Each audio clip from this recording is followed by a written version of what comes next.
from a farmer's daughter to Canada.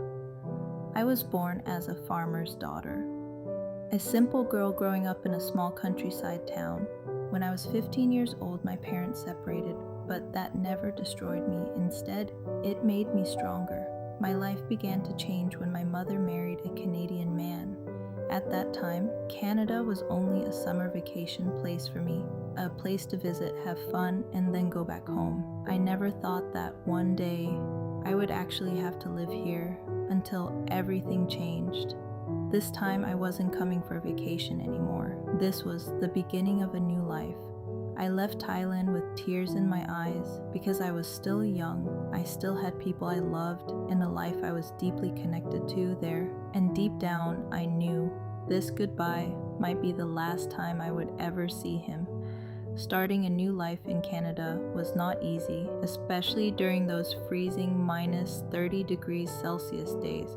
For a small woman like me, starting everything over at 24 years old. It was cold, lonely, and hard, even though I had my mom, my younger sibling, and my dad beside me.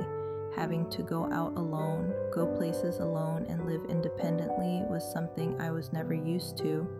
Back in university, I was the kind of person who could never be without friends. I always had people around me, but here, it was different. Canada taught me to grow up without a choice. I started going everywhere alone, taking care of myself, and building a new life with my own hands. My first job in this country was working as a hotel housekeeper. Even though at that time my English was still very weak, I could barely understand and I wasn't confident speaking, but I had to fight.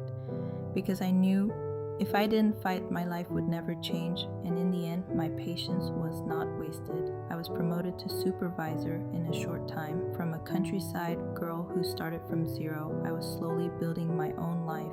If you are also starting from zero, I want you to know it is possible. Comment EP2, and I'll share next how I found my first job in Canada step by step.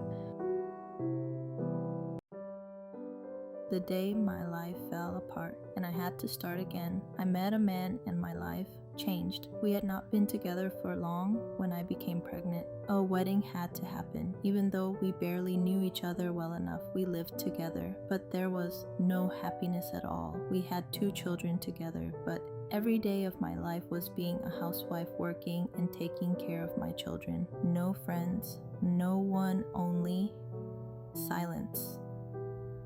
From words, it turned into arguments, and from arguments, it became violence. That day, he hurt me in front of both of my children. My mother's heart completely shattered. I gave him chances before because I believed a family should stay together. But in the end, my patience was truly gone. I made the decision to put my 2 children in the car and drive away without knowing where the destination would be. No plans, no place to go, and no one. My parents had already moved back to Thailand permanently. At that moment, I was completely alone, but I knew I had to be strong for the 2 little children sitting behind me. Luckily, I still had my younger brother, my last support in life. That day, my life was not starting from zero, it was starting from negative. And that was the moment I decided to start all over again. I chose to go back to school to study elderly care. That was the first step of my new life. If you are going through the darkest day of your life, I want you to know you can always start again. Comment EP3 and I'll share next how I turned my life around from negative to hope. Episode 3, the day I had nothing, but still chose to keep fighting. I left home with nowhere to go and only my 2 children to take care of. I stayed at my ex-husband's uncle's house, but that place was never truly mine. They tried to convince me to go back because divorce was considered shameful, but I chose not to go back. I took my children and moved in with my younger brother. At that time, he was my only support. The reason I kept fighting was simple. My 2 children. They never complained, they never cried, or make me feel bad at all, as if they didn't even know that their lives were changing forever. Being a single mom in Canada was not easy at all. But I kept thinking about my mother, the strongest woman in my life. She had gone through much harder things than this. So I told myself I was not allowed to give up. I had to show my children that even without a strong pillar beside us, I could still take care of them. I started over again. I rented a small one-bedroom apartment, something I could afford. Even though it came with fear and a difficult environment, I had no choice but to keep moving forward. Every day, I took my children to school, then rushed to work, and repeated that every single day until one day I met a friend. He told me, maybe you should go back to school, and that became the beginning of something new. Episode 4, Life of Practicum Comment, Episode 4. Episode 4, the day I truly started fighting for my children. My first day going back to school for the healthcare aid course, I was excited and scared. I had no confidence and I didn't know who to talk to. I sat there alone, just waiting for class to begin until I started talking to one girl, and that same day, I made 2 more friends. We became a small group, helping each other with everything, studying, passing exams, and even helping their state care of my children. They were my very first real friends since moving to Canada, and honestly, they were my biggest blessing.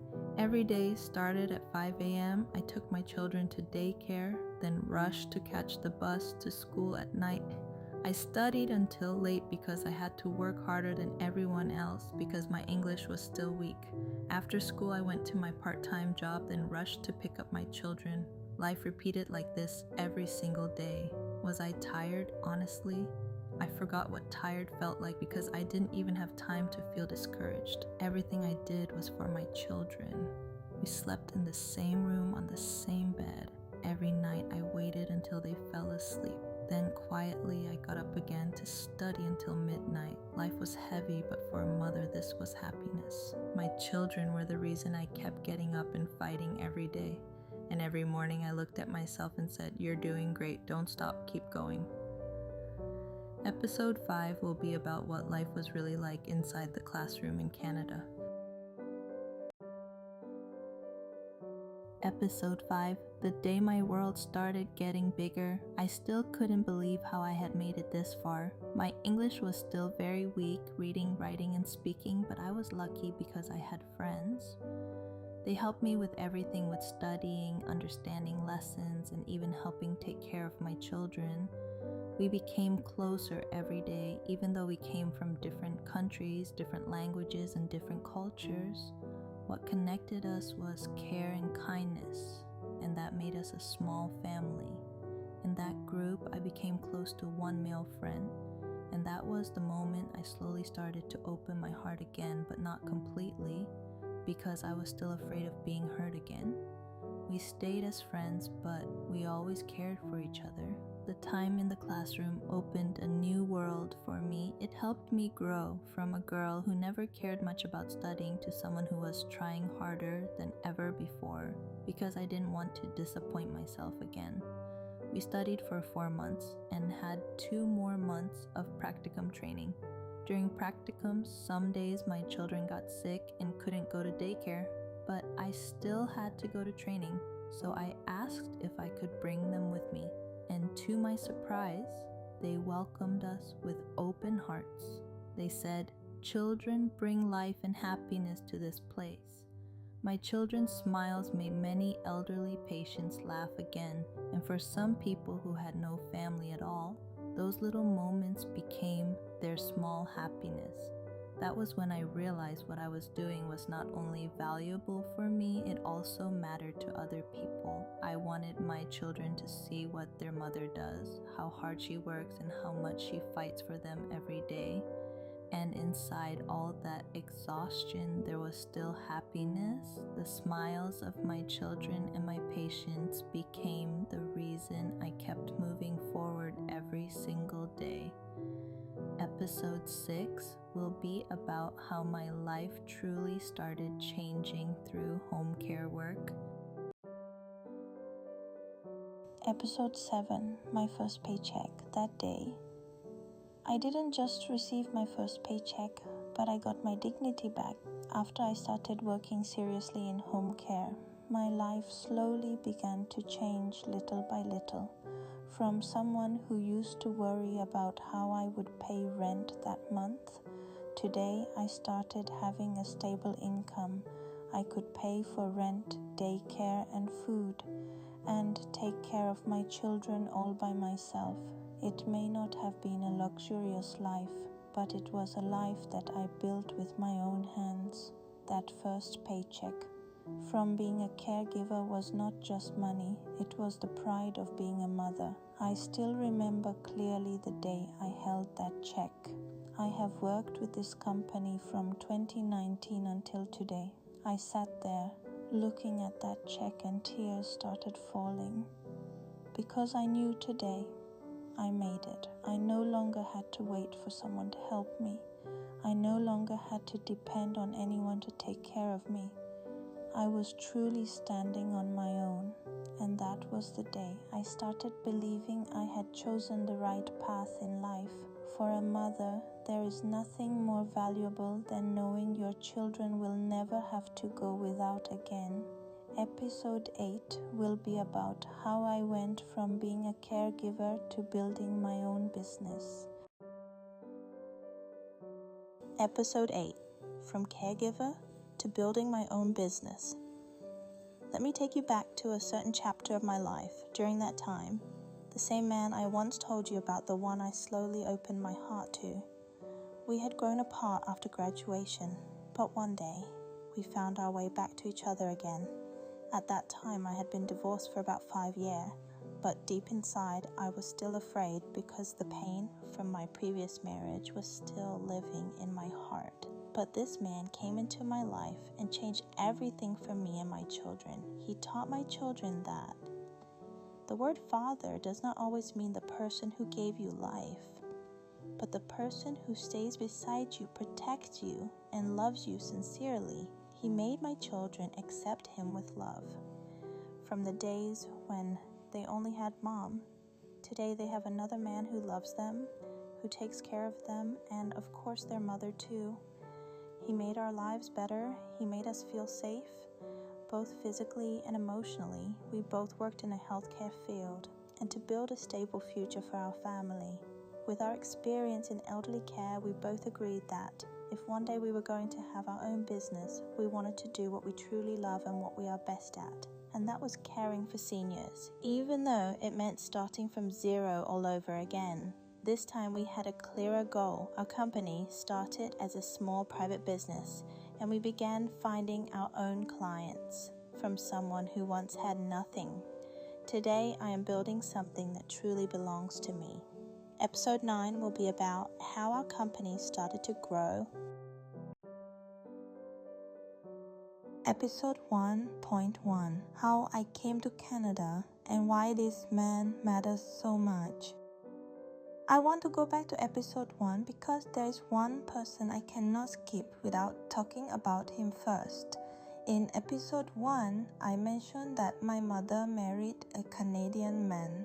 That man is not my biological father. We are not related by blood. We speak different languages. We even look completely different. But the one thing we share is heart. He has a kind heart. He loves me, my brother, and my mother very much. We call him Dad. But at first, I called him by his name because when I first met him, I was just like any other little girl whose parents were divorced, and I was not ready to accept my mother's new partner. But he showed me that he was serious. Episode 1.2. This man is the reason I had to come back and tell the story. The reason I had to split episode 1 into episode 1.1, episode 1.2, and episode 1.3 is because my success today wouldn't be possible without this man. Coming to Canada for the first time was just the beginning. Back then, it was me, mom, and my younger brother. We stayed here for just 2 weeks and then had to fly back to Thailand. The first thing that impressed me the most was Dad's family. His relatives were so kind to us, even though we weren't related to them at all. We spoke different languages. And as for English, we couldn't speak it at all. But everyone welcomed us so warmly. We were just a mother and 3 kids living in a new country without knowing the language and without knowing anyone. But everyone here made us feel like we have family right here. No one saw me and my brother as strangers. No one saw us as just stepchildren. But everyone made me feel that I had already become one of Dad's family. The people here are kind, warm, and so genuine. It made me feel that if one day I had to come back again, this place would be another home for me. His kindness doesn't end here. Continued in episode 1.3. EP 1.3. The day I realized the word father doesn't have to mean blood. After that, I flew back and forth to Canada almost every summer break while I was still studying in Thailand, until one time my mom sent me to Canada by myself. And that was the first time I started working and the first time I earned money through my own effort. That feeling of pride is impossible to describe. But when my mom told me I had to travel alone, my mind was full of questions. Why is Mom willing to let me stay with this man when I don't really know him well yet? I didn't dare ask her because I was afraid it would make her sad. But deep inside, I was very scared. Coming from a small rural background and being young and inexperienced, I felt guilty for even thinking that way at first. Dad rented a 2-bedroom condo downtown. One room was mine and the other was his. At first, I was very cautious because of the news in Thailand about stepfathers and situations like that. It made me afraid. But this man respected me very much.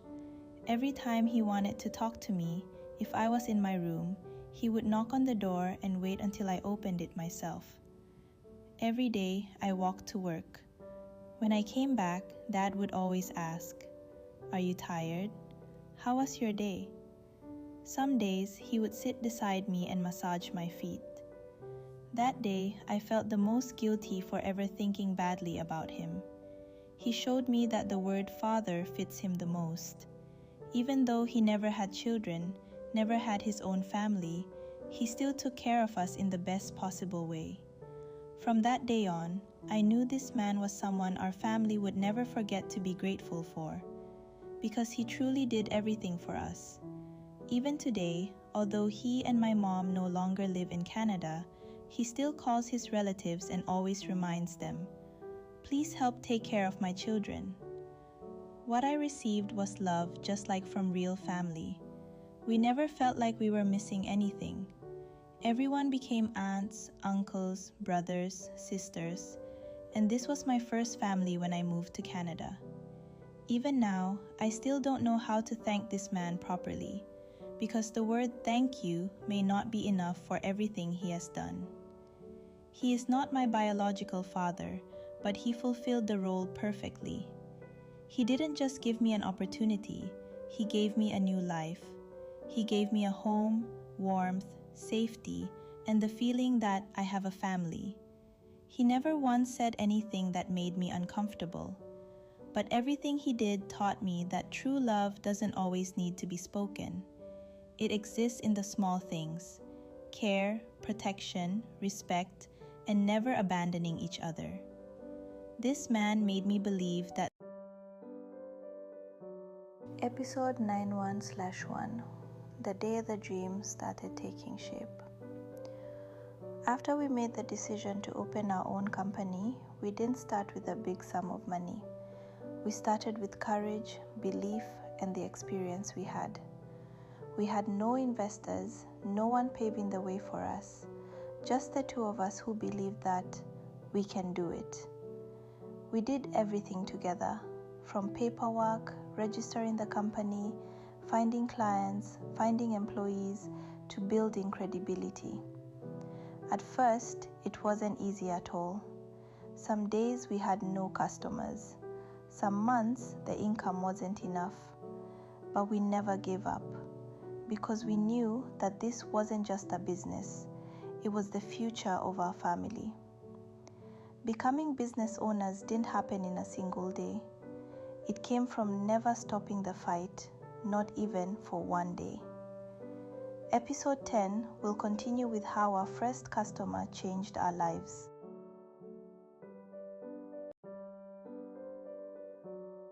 Episode 10: $30 that changed our lives forever. After we started Sunrise Companionship, we learned that the hardest part was not registering the company. It was making someone trust us. In the beginning, we had no reputation, no reviews, and no one knew us. We had to start from zero, making phone calls, introducing ourselves, and proving ourselves again and again. Through countless rejections and the silence of no one replying back. But we chose not to stop. We decided to take one last chance. We ran an advertisement on social media, and that became the turning point. One day, a message popped up. That was our very first client. $30. Just $30. But it was worth more than a whole year's salary.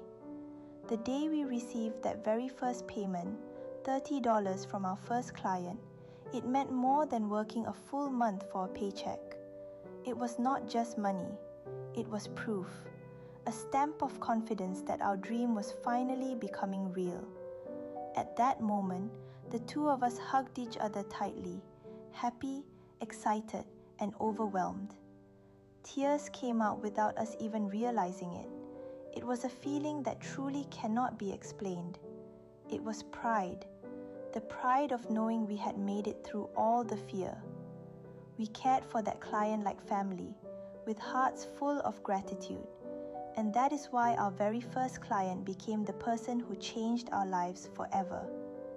Episode 11 will be about how we grew our company from just $30 and one small belief. Don't miss it. How our company got its name. Many people may think choosing a company name is just a small detail, but for us, it was the beginning of everything.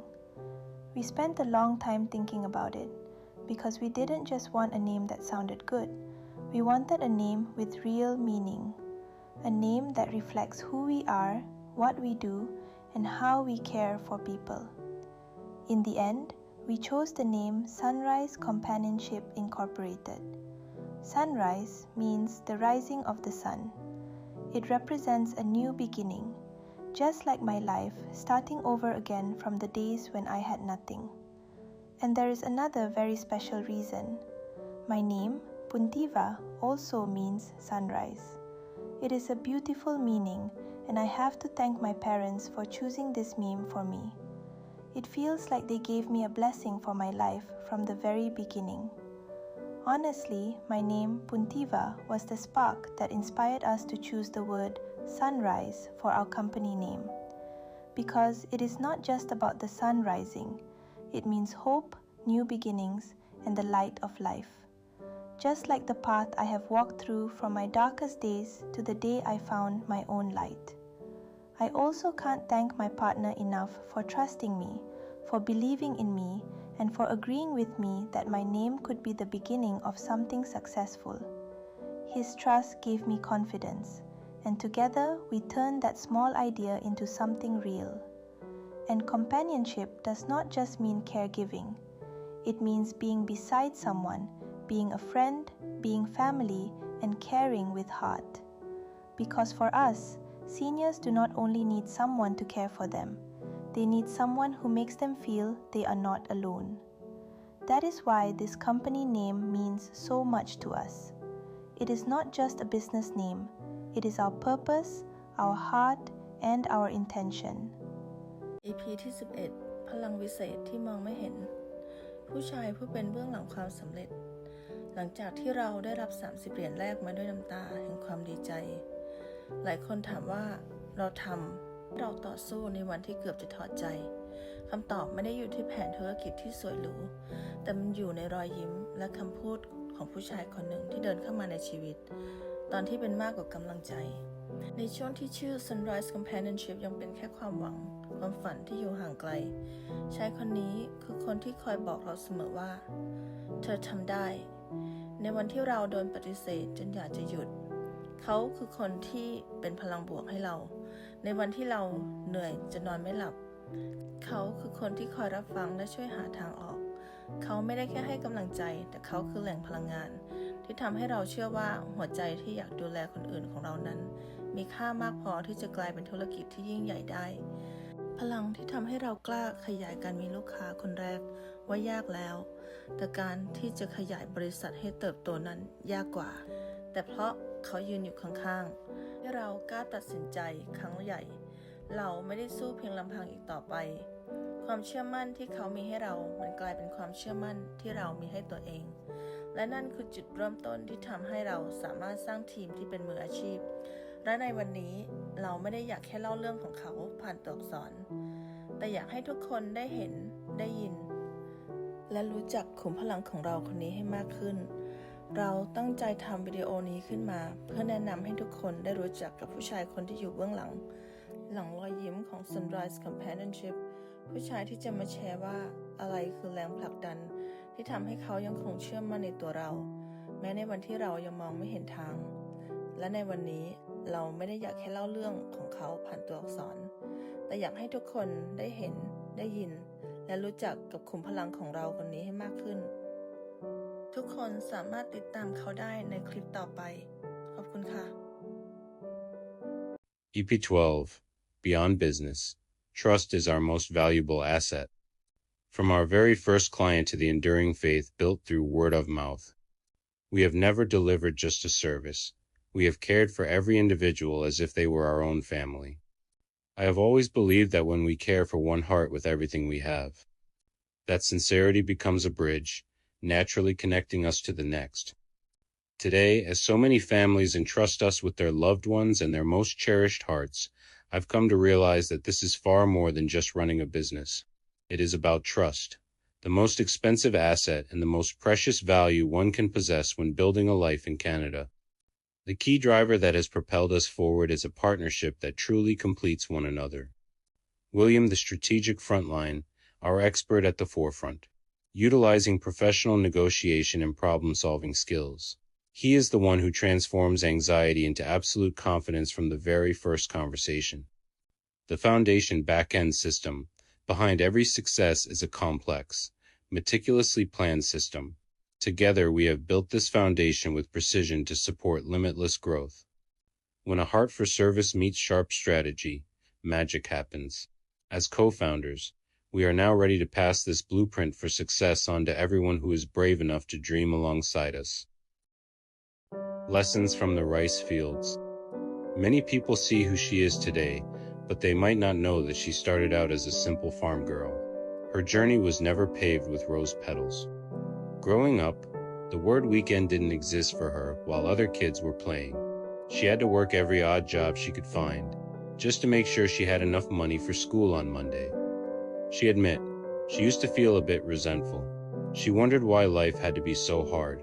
But her parents always told her, we are letting you experience hardship now, so that when you grow up, you will never be afraid of it again. Today, she's so grateful for those struggles. They made her who she is. Having survived with nothing, she knows for sure, there is nothing she can't handle. People see the successful woman in me today confident, capable, and in control. But the truth? This foundation was built on shattered pieces. Back when I was pregnant with my second child, I was drowning. A growing belly, endless chores, and a toddler who needed me every second. Worse than that, my marriage, the one place I should have felt safe, became a constant battle. I carried the weight of the world on my shoulders. But the hardest part hadn't even hit me yet. When the real storm arrived, right when I had nothing left to give, I found myself crying for no reason, feeling completely empty and so exhausted that I didn't even want to wake up to face reality. When I turned to the person beside me, hoping for a pillar of strength, all I got back was, "Are you just overthinking it? You're just tired. It's nothing." Those words felt like a wall crashing down on my heart, until one night, amidst the silence, broken only by my baby's cries in the shadows of the bedroom, a dark thought flashed through my mind, a thought so frightening it changed my life forever. That fleeting thought was, if I were gone, all of this would finally end. But the moment I looked into my baby's eyes, my soul was snatched back from the edge. I told myself right then, I will not let this pain be my ending. That was the turning point. I rose from the rubble and took back control of my life, from a mother who almost lost her footing, to a business owner who leads with heart today. I share this scar because I want every woman to know, behind every gentle smile, there is a strength you wouldn't believe. To every woman fighting her own battle, you are stronger than you know. While I was drowning in postpartum depression, I felt like a lost soul who could no longer hold my life together. but instead of an embrace to pull me up, I was met with violence right in front of my child. that night, as I collapsed in tears, My 5-year-old daughter whispered in my ear, "It's okay, Mommy. We can go sleep in the basement." Those words snatched me back from the edge. In that second, I realized my life is too valuable to be broken, and my children deserve a world bigger than the fear in this room. I used to be trapped by the word chance, just because he was a father, but I finally learned that chances are for those ready to change, not for those who choose to be selfish. I walked away from a shattered past to protect my children's smiles with my own 2 hands. you know, when we first started our business in Canada, we were carrying 100% of the risk ourselves. If the business failed, we could lose everything. At the beginning, we started as a sole proprietorship because it was simple and affordable. But what many people don't realize is this: you and your business are legally the same. That means if something goes wrong, the debts, liabilities, and risks can affect you and your family directly. As the business grew, we decided to incorporate and separate the company from ourselves to reduce that risk. But honestly, that was only the beginning. The real challenge wasn't opening the business.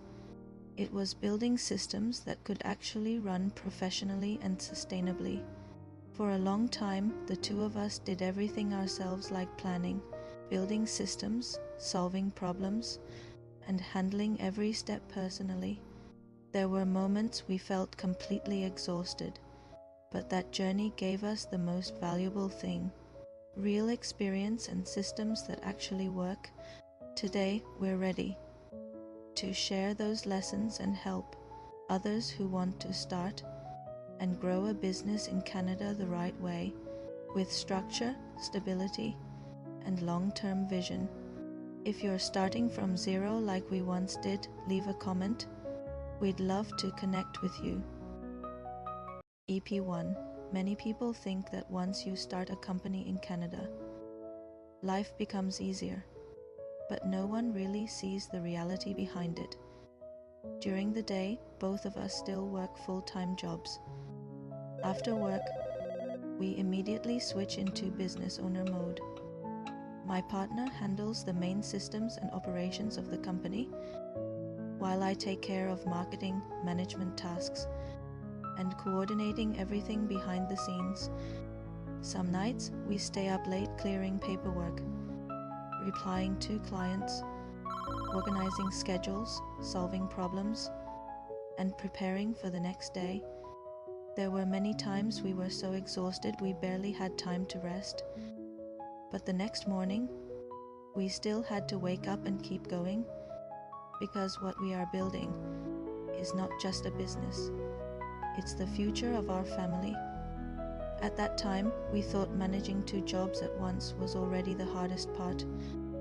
But the truth is, the real challenges only started after we got our first client. To be continued in the next episode.